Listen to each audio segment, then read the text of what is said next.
semuanya, Assalamualaikum. Dengan aku Rindi Belandari. Semoga teman-teman semua sehat selalu ya, amin. Sharing kegiatan ibu rumah tangga. Ini aku lagi bikin sarapan pagi ya buat aku yang kebetulan ini tuh juga udah mendekati jam makan siang. Jadi brunch lah ya, breakfast and lunch. Nah kali ini aku pengen bikin mie nyemek karena udah lama banget nggak makan mie ini. Teman-teman BTW sarapan pagi apa nih? Aku karena lagi dingin ya suasananya, bawaannya itu pasti pengen makan mie. Nah ini aku lagi bikin mie nyemek ala aku ya. Aku tambahin sosis, terus dikasih sayur juga. Kebetulan ada sawi ijo di rumah. Dan kalau untuk mie nyemek aku tuh suka yang masih ada kuahnya sedikit ya. Jadi bukan mie nyemek yang kering. Ini aku mau cerita ya. Kemarin itu aku ada pergi ke beberapa tempat gitu di Bandung ini. Aku nggak tahu kenapa sekarang itu biaya alias tarif parkir itu menurut aku pribadi lumayan mahal ya. Untuk motor itu bisa kena 5.000 sekali parkir, dan untuk mobil itu bisa kena 10.000. Padahal nih sebelumnya ya, maksudnya di awal-awal aku sampai ke Bandung itu biaya parkir motor paling cuma 2.000, 3.000, mobil juga paling 4.000, 5.000. Nah kalau sekarang mobil itu wajib kena 10.000. Yang aku omongin ini tuh untuk parkir di pinggir jalan ya, misal kita mampir ke taman atau kita pergi ke tempat makan yang mana gitu, bukan di tempat wisata atau di mall tapi di pinggir jalan. Nah sedangkan udah ada gitu ya peraturan pemerintah, bahkan di tempat parkirnya itu kalau motor tuh tarifnya 3.000 di jam pertama dan seterusnya, kalau mobil tuh 5.000. Tapi kalau sekarang tuh enggak, jadi kalaupun kita berhentinya itu cuma 5 menit atau 10 menit doang, nah tarif parkirnya kurang lebih segitu deh. Aku juga nggak tahu ya ini tuh berlaku di semua wilayah atau cuma di tempat tertentu doang. Apa karena semua kendaraan aku tuh bukan plat Bandung atau gimana, juga kurang paham ya. Terus kita itu ada nanya ke tukang parkirnya, kenapa kok mahal banget ya parkir mobilnya 10.000. Terus dia bilang katanya memang nominal yang harus dia setorkan seperti itu gitu, jadi emang udah wajib setorannya dia. Oke, ini curhatan aku aja ya. Nah balik ke masakan, habis sarapan tadi udah kelar nyuci piring. Nah ini aku mau masak untuk makan siang. Dalam rangka menghabiskan sisa bahan yang ada di dalam kulkas, ini aku mau bikin samba buru alias sambal campur-campur. Jadi semua sisa bahan yang ada di kulkas nanti kita campurkan menjadi satu. Dan ini untuk baladonya ya, nanti kita blender dulu. Ini kebiasaan mamaku ya di rumah, kalau punya banyak sisa bahan sedikit-sedikit gitu, nah biasanya dibikin samba buru aja, dicampur-campur gitu ya. Dan untuk campurannya itu nggak ada aturannya apa aja gitu, yang penting bahannya itu bisa dibalado. Campurannya kadang pakai tahu, tempe, kentang, terong, buncis, kacang panjang, apalagi ya, pokoknya semua yang dibalado dicampurin. Atau kalau nggak dibikin gulai campur-campur, kata mamaku namanya gulai ampo-ampo. Ini baladonya kita blender dulu ya, dan lanjut di kompor sebelah. Ini aku mau ngerebus ayam. Ini nanti untuk ayam suwir ya, pas suami nanti malam dia mau masak sendiri.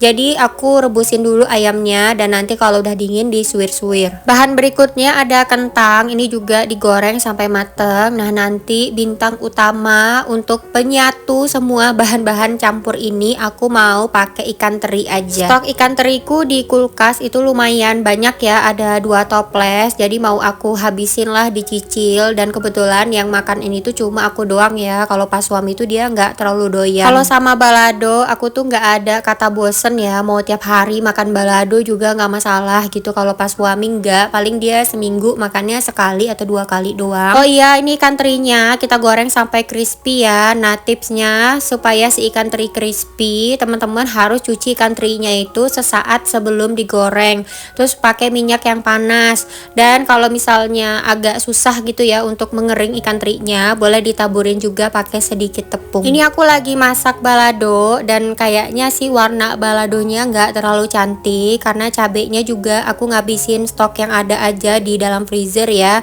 Udah kebanyakan cabe hijau dan campuran sedikit cabe merah, jadi ya warnanya nano-nano, tapi yang penting rasanya enak. Dan sambil masak balado ini aku sempetin juga untuk cuci piring, supaya nanti selesai masak PR cuci piringnya itu nggak terlalu banyak. Pokoknya kalau teman-teman di rumah ada sisa bahan terus bingung mau masak apa, dijadiin aja sambal buru ya alias sambal campur-campur, karena kalau udah dicampurin kayak gini tuh rasanya udah enak banget. Dan Kemudian terakhir ini aku tambahin lenca, karena aku punya lenca ya. Lencanya gak usah digoreng, dimasukin aja pas cabenya udah mateng. Nanti lencanya layu sendiri. Dan ini aku tunggu baladonya dingin ya, baru nanti kita campurkan semua bahan-bahannya. Sambil menunggu baladonya dingin, aku udah gak sabaran pengen cepet makan. Masya Allah, tabarakallah, nikmat dunia ya. Aku kalau udah makan sambal campur-campur kayak gini gak butuh lagi yang lain, ini doang udah nikmat banget. Lebih nambah lagi nikmatnya kalau ada jengkol sama pete ya. Nah ini kalau udah dingin baladonya baru kita campurkan terakhir semua bahan-bahan tadi.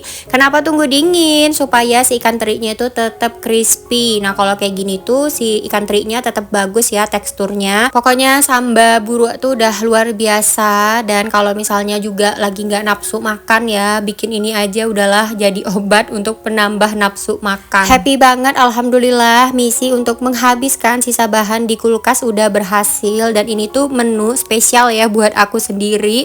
Pokoknya aku happy banget bisa masak makanan yang selalu dimasak sama mamaku di rumah ya. Nah ini warna cabenya kurang cantik karena udah campur-campur cabai hijau atau cabai merah. Kalau pakai cabai hijau doang pasti lebih cantik lagi warnanya. Yang penting rasanya juara. Lanjut kita beberes rumah. Ini aku cerita lagi ya masalah keresahan aku sebagai ibu-ibu. Jadi aku dapat info nih dari temen, katanya kalau mau daftar SD di Bandung itu sebaiknya setahun sebelumnya. Jadi kalau nanti kakak Caca naik ke TKB itu aku harus sudah cari-cari SD yang akan kita masukin. Disinilah letak titik galaunya ya. Kita tuh sebagai istri yang ngikut-ngikut suami mutasi keluar kota cari sekolah anak tuh sumpah bikin galau banget. Aku tuh masih bingung ya mau sekolahin kakak Caca di SD swasta atau di negeri. Pertimbangannya di swasta itu katanya secara program lebih bagus daripada sekolah negeri, tapi biayanya juga jadi lebih gede kan. Untuk uang pangkalnya aja udah belasan juta, bahkan ada yang puluhan juta. Nah kalau misalnya aku pilih sekolah swasta nih yang biayanya puluhan juta, terus di awal-awal atau di tengah masa pelajarannya kita udah pindah lagi ke kota berikutnya, nah disitulah letak kerugian aku ya, karena biaya sekolah yang udah kita keluarkan puluhan juta itu tidak akan balik lagi alias hangus. Untuk sekolah negeri jujur aku nggak tahu biayanya berapa karena aku belum survei, jadi aku belum bisa gitu ya membandingkan antara sekolah negeri sama swasta. Nah kalau teman-teman di rumah bisa sharing ke aku, boleh ya di komen aja gitu pertimbangan teman-teman di rumah sebagai ibu-ibu nih, apalagi yang mungkin ada yang mutasi juga gitu sama kayak aku ya ikut suami. Kalian lebih memilih sekolahin anak di SD negeri atau di SD swasta? Ditunggu ya komennya teman-teman. Terima kasih. Mutasi ini ya yang paling bikin kita puyeng gitu. Kalau misalnya kita memang stay di Bandung sampai kakak Caca selesai SD, mungkin aku nggak bakal terlalu banyak pertimbangan gitu. Nanti aku bakal survei dulu ya. Kalau udah dapet bahannya nanti kita sharing-sharing lagi. Nah ini aku kelarin dulu untuk jemur pakaian, lanjut istirahat. Dan malamnya ini kita mampir ke Superindo karena aku mau beli buah-buahan untuk stok di rumah. Seneng banget ketemu manggis karena manggis ini tuh salah satu buah-buahan yang aku suka. Nah ini aku lagi pilih buah manggisnya. Jangan lupa dicek bagian bokongnya ya, alias pantatnya, karena isinya tergantung sama bunga-bunga di bagian belakang ini kan. Aku carinya yang paling banyak, terus yang warnanya itu udah coklat banget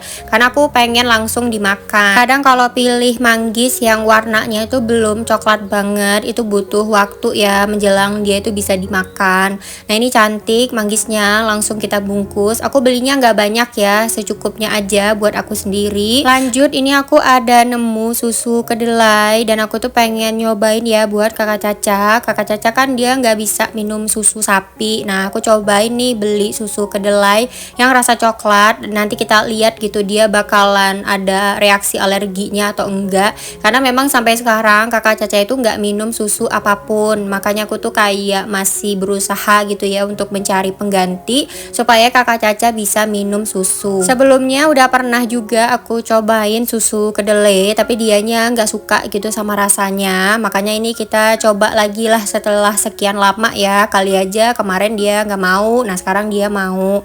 Ini aku juga salfok sama alpukat pengen beli tapi dia belum ada yang mateng. Waktu itu aku pernah ya beli yang belum mateng kayak gini, terus kita coba matengin di rumah, cuma nggak berhasil. Jadinya itu apa ya, dagingnya itu kayak karet gitu loh. Aku nggak tahu deh salahnya di mana. Tadi aku udah udah ambil buah jeruk. Nah selanjutnya ini aku ambil buah pisang aja. Sebenarnya aku cari buah mangga ya, tapi nggak ada, nggak tahu apa udah nggak musim. Nah ini aku ambil buah apel juga untuk stok di rumah. Kemarin ada yang nanya kakak Caca itu sampai sekarang apakah dia nggak ada lagi makan ciki-ciki coklat seperti itu ya. Nggak ada. Jadi selama kakak Caca udah ketahuan gitu ada alergi, snack yang bisa aku kasih dan yang paling aman itu cuma buah-buahan. Roti-rotian juga aku nggak bisa kasih ya, karena kadang roti itu ada yang mengandung susu. Nah aku juga nggak tahu dia itu alergi di susunya atau di glutennya. Dan sejauh ini kalau makan yang mengandung tepung terigu juga nggak bisa ya.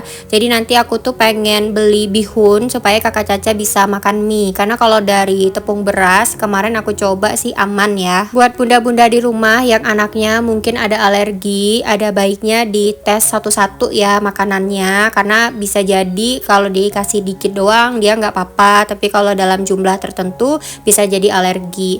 Nah ini aku beli tespong juga ya, karena aku suka banget sama daun tespong dan mumpung kita ke Superindo itu selalu ada, jadi aku wajib beli. Dan ini aku lagi antri ya, mau beli daging giling untuk pas suami, dia mau bikin lawar katanya makanan Lombok.